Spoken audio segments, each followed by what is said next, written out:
Hello and welcome back to the Entertainment Vortex. Today we were at drive-in theaters watching Terminator Dark Fate. Basically what they did is they kind of threw everything out past Terminator 2, and this is a sequel to Terminator 2. Of course, the best in the series being Terminator 2. I was excited to see this one. After seeing the last few movies they put out, I was a little nervous, but James Cameron was back in producer duty and in writing duty. I wanted to see what we were going to get from this. Well, I'm happy to say this is a really good movie. I personally would go as far to say this is the second best Terminator movie I've seen. My colleagues would say that Terminator 1 was better, but I didn't really care for Terminator 1 as much. But there are little aspects here or there that are not perfect. Some of the CG and some of the scenes is a little rough, but the CG when it comes to the Terminator bad guy is not rough at all. That stuff is where the budget went, and it looks amazing. Some of the times when you see some of the human characters jumping around and stuff like that, it looks a little rough. Overall, the movie's a lot of fun. When it comes to the casting, obviously a lot of the casting is casting we know works. Linda Hamilton as Sarah Connor, as you saw in the trailer, Arnold Schwarzenegger in his unspecified role. I don't want to give it away, but the new casting I felt was really well done.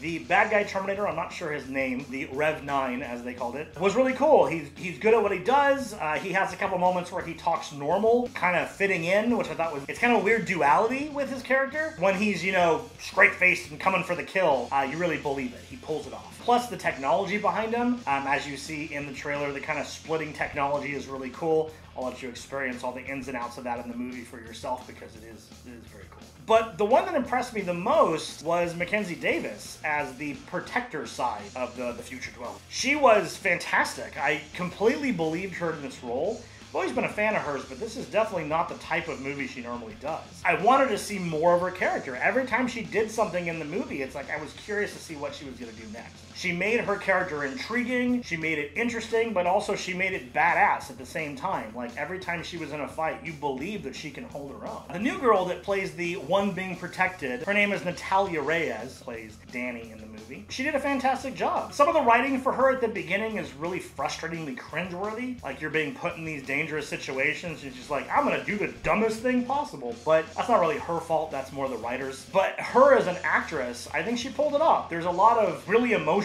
moments in this movie because of the story that she had to play alongside these veterans like Schwarzenegger and Mackenzie Davis and Linda Hamilton, and I think she held her own. I think her and this group of veteran actors, she just kind of went with the flow, and I was impressed. Now, what you're probably wondering about is the script any good? Is the story any good? We've rewound all that junk that happened from Terminator 3 on. Does this replace it with something solid?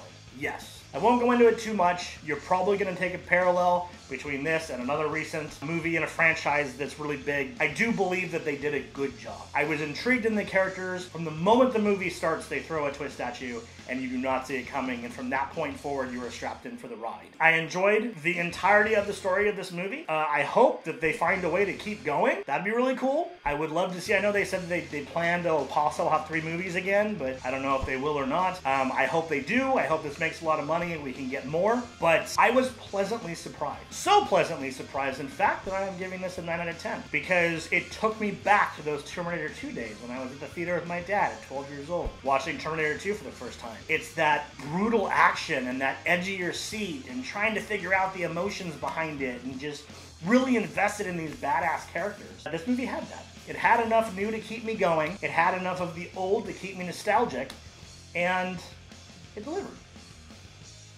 If you haven't already, don't forget to subscribe to this channel. We give you multiple videos every single week. And we have t-shirts available if you're interested in those as well. Those are available down in the description below. We hope you'll follow us into the Vortex. We'll see you next time.